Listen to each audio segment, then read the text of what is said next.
With me today is Mr. Chandrashekhar, President of Nasscom. Mr. Chandrashekhar, welcome. Now, the first thing I'd like to ask you is perhaps if you could just tell us a bit about Nasscom. Well, Nasscom is the industry body. It's the chamber of industry for the IT sector in India, and we represent the IT industry in India, Indian companies, multinational companies. We have a lot of big companies, small companies, innovative startups, all of them as our members. Now, of course, you've mentioned IT in general. India is very much known as a centre for outsourcing, and we're an outsourcing magazine. So can you tell me why India is such a centre for outsourcing? I think that the main advantage that India offered has always been the vast pool of talent that's available in India. And particularly, in addition to that, the familiarity with the English language in general. That has always been the attraction, but in recent times there's one more factor which has actually got added into the equation, and that is the innovation which comes as a part of this talent pool. So in addition to the technology capability, also we now have the innovation as an important part of that. Now, the downside is a lot of people associate outsourcing with job losses. What would your reaction to that be? Well, I think that's not really a very accurate assessment. In fact, it's a very narrow view of the whole issue.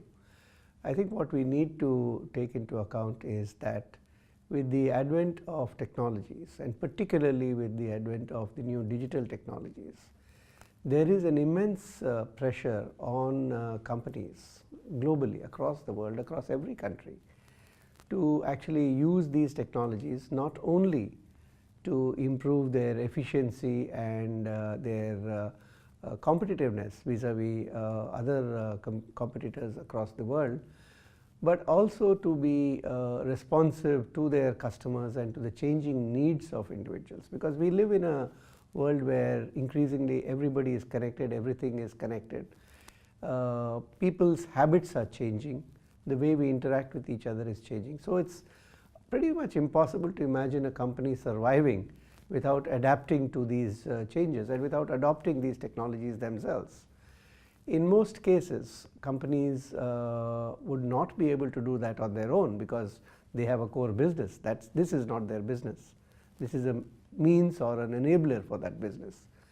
So what I think the companies do when, as outsourcers, they provide, I'm talking about the providers. The providers facilitate and enable this transition to take place. And when it is combined with both technology input and innovation, it also enables the companies, that is the client companies, to reimagine the way they do their business and look at it afresh. And I think what's critical is that these changes are what enable the client companies to generate more jobs, to create more employment, and to stay competitive. Otherwise, their whole business is at risk, and all those jobs would be at risk. So I think we have to look at the totality of the picture and not look at it from a very narrow prism of what number of jobs are getting outsourced. So I think that it's important to actually consider the totality of the whole picture, not from the narrow prism of what happens to a certain set of jobs when outsourcing is done, but what is the impact on the jobs which the client company actually ends up with? What is the impact on the jobs which the client company creates? What happens if the client company did not, in fact, resort to such outsourcing? Those jobs, the business of the company would be at risk. In fact, this is the arrangement which actually enables the core business of the client company to continue to expand and to stay globally competitive. And I think that's what we've seen. That's the reason why more than 95% of the Fortune 500 companies in the US and now more than 90% of the Fortune 500 companies globally, in one way or the other, use the capabilities that exist in India today. Now, I'm glad you mentioned digital. We hear an awful lot about the phrase digital. What's it actually mean in practical terms? You know, actually the funny thing is that the term digital enterprise is used very often, but there isn't actually a real definition of what a digital enterprise is. But we had actually brought out a report called Perspective 2025 along with McKinsey, and where together we have actually attempted to define what a digital enterprise is. And I think there are 5 elements which constitute a digital enterprise and what makes a digital enterprise, or what really compels an enterprise to become a digital enterprise. So if you look at these 5 factors, the first is that the enterprise as a whole has to be configured. It's not just a question of adopting a technology, but in terms of technology, in terms of the processes, in terms of the data, all of these have to be looked at in an integrated manner and linked through technology. So the technology is applied across all of these different aspects. And I think that brings a certain kind of level of efficiency to the whole organization. The second is that the introduction of technology is not just looked at from the operational point of view, in terms of how do I just become more efficient, or how do I cut down my costs, or how do I just relate more easily and accessibly to my client, end customer. It's also about looking at it on a much more strategic level. How can this actually help me to strategize my business objectives and think strategically about how these technologies can help me to position the company and the industry in a more strategic way. The third is that given the pace at which technologies are evolving, and every 2 or 3 years we see, okay, this is the next revolution, this is the next technology, and all of them go through the technology hype cycle. But it's not just about the rise and fall of technologies in a hype cycle, but it's also that at the end of the day all of them deliver a certain value. So unless the enterprise has the ability to keep on absorbing these technologies and integrating them with whatever technologies have already been brought in the past, the advantage that is derived from adopting digital will be short-lived. And therefore, another characteristic of a digital enterprise is the ability to integrate the newer technologies as they appear on the horizon.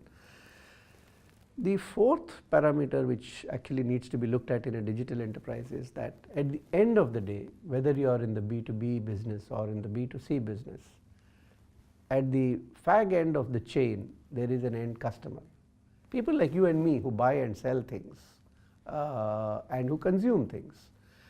And all of us are changing our own behavior thanks to the cell phones and the mobile and the internet and the always connected world that we live in.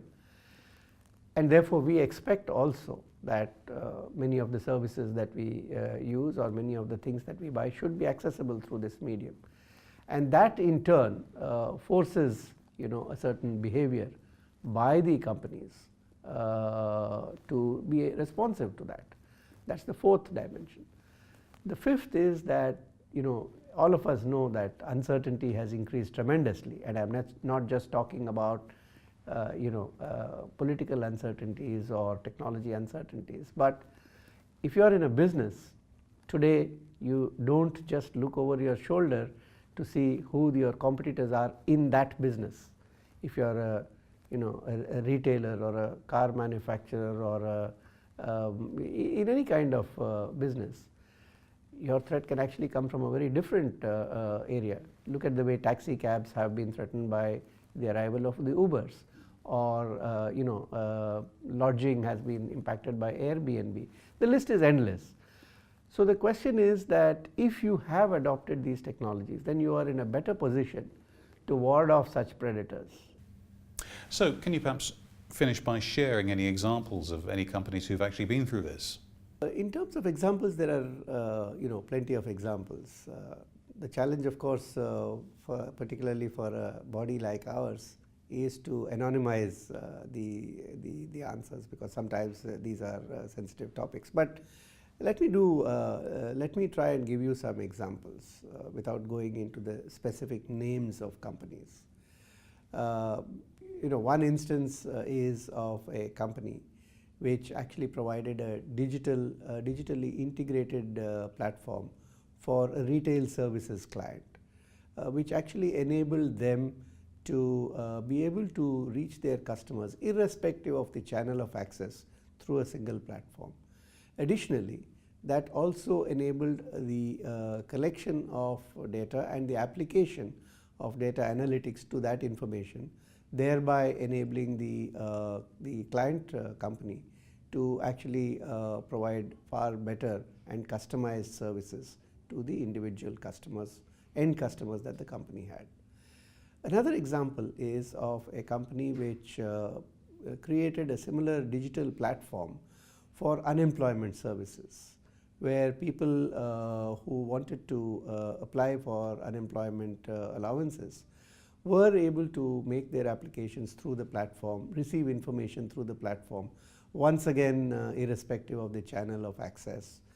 The processing of those applications and the communication with the clients, with the end customers, was also done in the same manner. Verification was also enabled by the platform. So at the end of the day, the end customer, the person, the individual who was applying for these allowances, was able to apply, was able to verify the status of the application, was able to receive the payments far more conveniently and easily.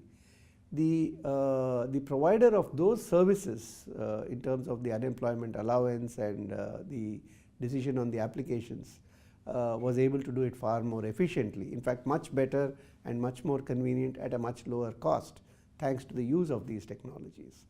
And the provider was able to advise the organization on how to actually imaginatively make use of these technologies.